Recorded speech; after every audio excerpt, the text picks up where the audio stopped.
안녕하십니까. 교통안전 프로젝트 현장 포착 365 진행을 맡은 김초희입니다. 고령화 사회로 접어든 우리나라 노인 보행자 중에서 교통사고로 사망하는 수가 어느 정도인지 알고 계십니까? OECD 29개 국가 중 최하위 수준이라고 하는데요. 65세 이상 노인 인구 10만 명당 보행 중 교통사고로 사망하는 숫자가 아이슬란드가 0명대로 가장 적고요. 우리나라가 18.3명으로 OECD 평균 3.0보다 약 5배가 높은 수준이라고 합니다. 참 부끄러운 실정인데요.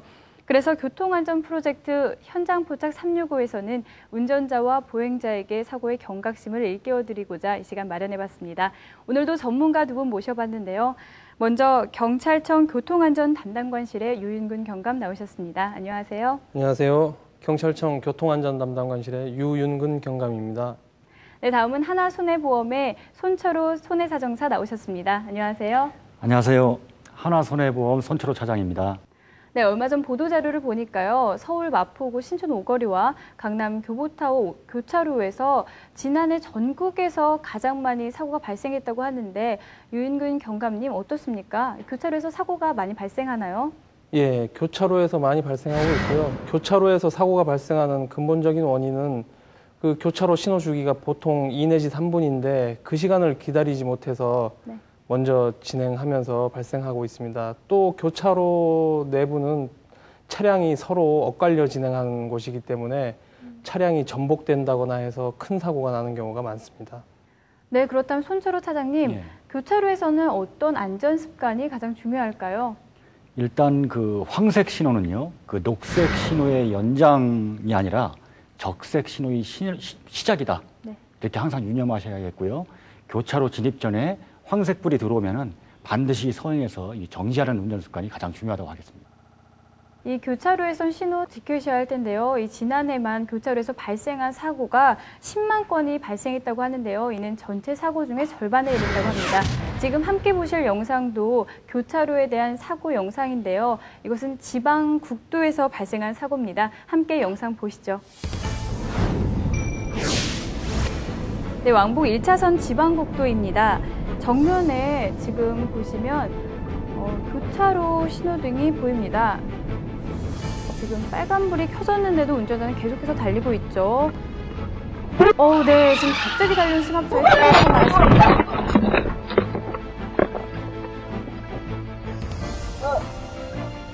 충격이 상당히 커 보이는데요.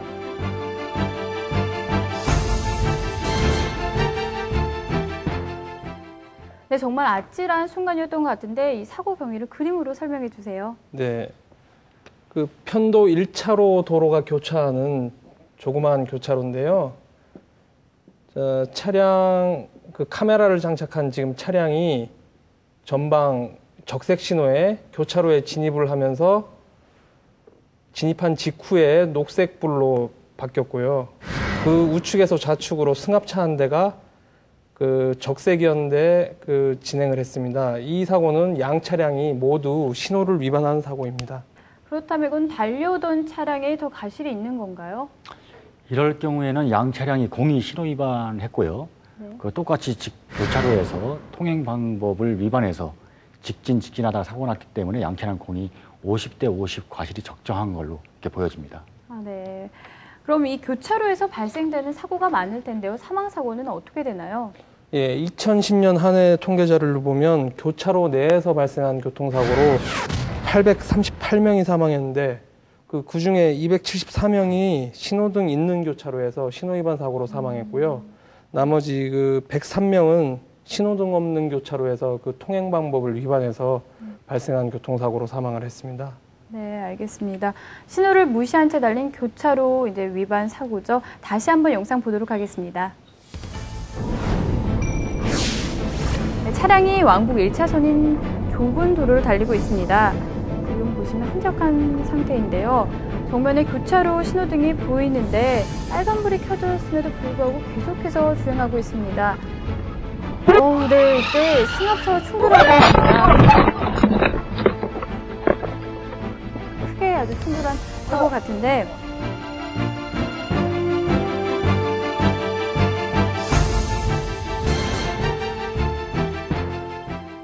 이런 충돌 사고가 이제 발생하게 되면 운전자가 가장 먼저 해야 되는 경우는 뭐가 있을까요? 이런 교차로 사고에서는 그 쌍방 간의 신호위반 다툼이 상당히 많은데요. 네. 이를 입증하기 위해서 가장 좋은 거는 교차로에 어떤 CCTV가 설치되어 있으면은 그걸로 입증할 수 있기 때문에 가장 좋고요. 네. 그게 없으면은 어떤 차량용 블랙박스라든지 이게 아주 유용한 입증 자료가 되겠습니다. 그러나 이 두 가지가 모두 없을 때에는 사고가 발생하면 반드시 나와서 그 정지 위치에서 사진을 정확히 찍고요. 그 다음에 스프레이가 있는 경우 스프레이로 충돌 위치를 정확히 도로면에 표시를 해야 나중에 입증할 때 훨씬 더 유용할 수가 있고요. 나중에 가피해자 확정하는 데 많이 도움이 될 수가 있습니다. 반드시 그 차량용 스프레이는 반드시 차에 항상 소지하고 다니시는 게 가장 좋습니다. 네, 알겠습니다. 좋은 정보 감사합니다. 그러면 교차로에서 흔히 이제 발생하는 사고를 줄이기 위해서는 어떻게 해야 될까요? 일단 신호가 있는 교차로에서는 뭐 다른 차량이 없는 것으로 1차적으로 판단이 된다 하더라도 반드시 신호를 준수하는 습관을 반드시 기르셔야겠습니다. 또한 신호가 없는 교차로에서는 상대방을 먼저 배려하고 주의하면서 교차로를 통과하는 습관을 들여야겠습니다.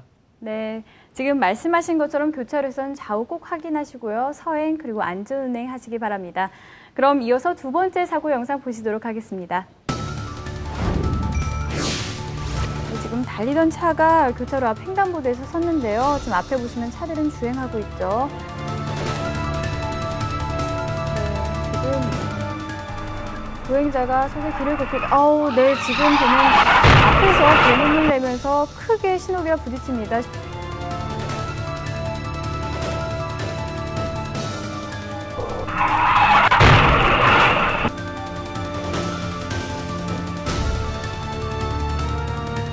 신호기가 흔들리는 걸로 봐서 굉장히 크게 충격한 사고인 것 같은데요.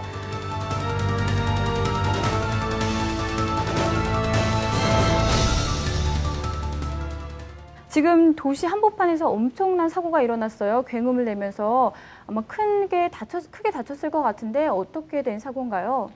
그 차량이 과속으로 진행하면서 그 앞서 진행하는 오토바이를 우측으로 추월하던 중에 조작 실수로 인해서 그 비틀거리면서 그 신호기하고 그 CCTV 박스를 충돌하고 운전자가 사망한 사고입니다. 당시 운전자는 만취 상태였던 걸로 확인됐습니다. 네, 이럴 경우에 지금 신호기가 굉장히 심하게 충격받았는데 손상된 시설물은 이제 보상을 받을 수 있나요? 이럴 경우에 차량이 종합보험에 가입하고 있다면요. 대물보상에서 시설물 파손에 대해서는 그 보상 처리를 하게 되고요. 그 차량의 어떤 파손에 대해서는 자기 차량 손해로 담보가 돼 있으면은 그 보상을 받을 수 있고요. 그 자기 신체 사고로 운전자가 사망했기 때문에 그 사망보험금이 지급될 수가 있습니다. 하지만 보험 처리 여부를 떠나서 정말 이런 사고는 발생하지 않았으면 좋겠습니다. 네, 이런 사고는 정말 발생하지 않았으면 좋겠습니다. 그럼 사고 영상 다시 보도록 하겠습니다. 지금 사거리 교차로 앞인데요. 차들은 이제 앞에 보시면 달리고 있죠. 그래서 차들이 앞에서 주행을 하고 있고, 보행자가 보이시는데요. 그 옆으로 굉음을 내며 굉장히 심하게 신호기를 충격한 차량이 지나갔습니다.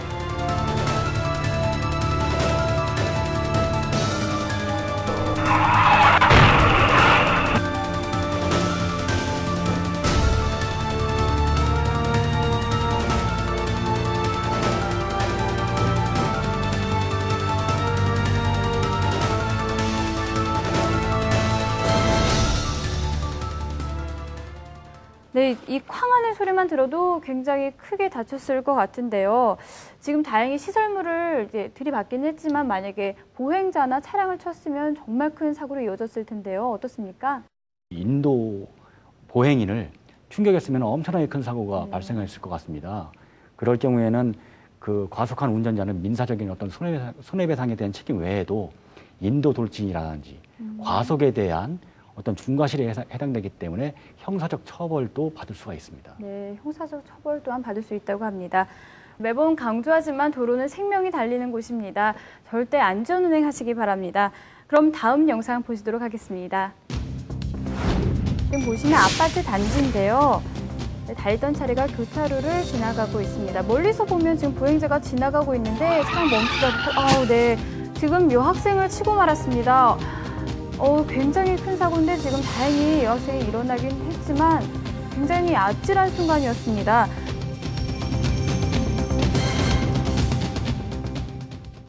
이 사고 경위는 어떻게 되는 건가요? 예, 부산에서 발생한 사고고요. 그 신호등은 없는 횡단보도인데 거기를 2명 여학생이 보행을 하고 있는데 그 영상에서도 보듯이 미리 시야에 딱 그 여학생들이 들어오는데 전혀 감속하지 않고 진행을 하다가 이렇게 충격을 했습니다. 전방 주시를 태만히 해서 발생한 사고로 보이는데요. 가령 뭐 차량 운전 중에 카오디오나 다른 물품을 조작한다거나 아니면 뭐 물건을 찾는다거나 그러면서 전방에서 시야를 뺏겼을 때 이런 사고가 일어날 수 있습니다. 네. 운전 중 요즘에 산만하게 하는 그런 원인들이 참 많죠. 이어폰도 있고 내비게이션도 있는데요. 이런 경우에는 자동차가 100% 과실인 거죠? 예, 당연합니다. 저럴 경우에는 그 대낮이고요. 주간이고 횡단보도를 정확히 보행인들이 건넜고요. 그리고 이 차량 입장에서는 충분히 그 보행인을 인지할 수 있는 거리였거든요. 그리고 또 충분히 감속할 수 있었는데도 불구하고 그렇게 하지 않았기 때문에 그 차량의 100% 전적 과실로 여겨지고 있습니다. 네, 그럼 보상은 어떻게 이루어지나요? 일단 인명사고가 발생하면은요, 그 본인이 어떤 그 일을 못했을 경우에 일 못한 손해에 대해서 이제 보험으로부터 휴업 손해라는 걸 지급받고요. 아니면 이로 인해서 어떤 불치 어떤 후유장애가 남았을 때에는 후유장애 보상금이 또 이렇게 그 책정이 될 수 있습니다. 그 외에도 어떤 정신적인 위자료 부분이 또 보상으로 지급될 수 있고요. 이런 부분들이 이제 다 그 보험회사의 어떤 보상금액이라고 하는데요. 만약에 과실이 있는 경우에는 일체의 어떤 손해액, 치료비까지 다 포함해서요. 일체의 손해액에서 본인 과실만큼 그만큼 3개 공제되고 그 보상금이 지급될 수가 있습니다. 네, 알겠습니다. 그럼 사고 영상 다시 보도록 하겠습니다. 네, 지금 아파트 단지 앞인데요. 차가 주행을 하고 있습니다. 달리던 차가 교차로 앞에 지나가면서 지금 네, 분명히 보행자를 봤음에도 불구하고 횡단보도 앞에서 치고 말았습니다.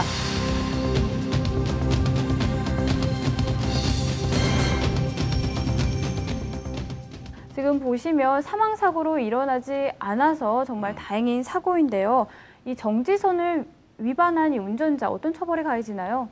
그 횡단보도에 보행자가 지나가는 경우에는 반드시 정지선에 멈추어서 보행자가 지나가고 난 후에 안전하게 진행을 해야 됩니다. 이거를 어겨서 그 인사사고를 야기했을 경우에는 교통사고 처리 특례법에 따라서 5년 이하의 금고 또는 2천만 원 이하의 벌금형에 처해지게 됩니다. 네, 횡단보도 정지선은 보행자의 안전선이죠. 반드시 지켜주시기 바랍니다. 네, 그럼 다음 사고 보겠습니다.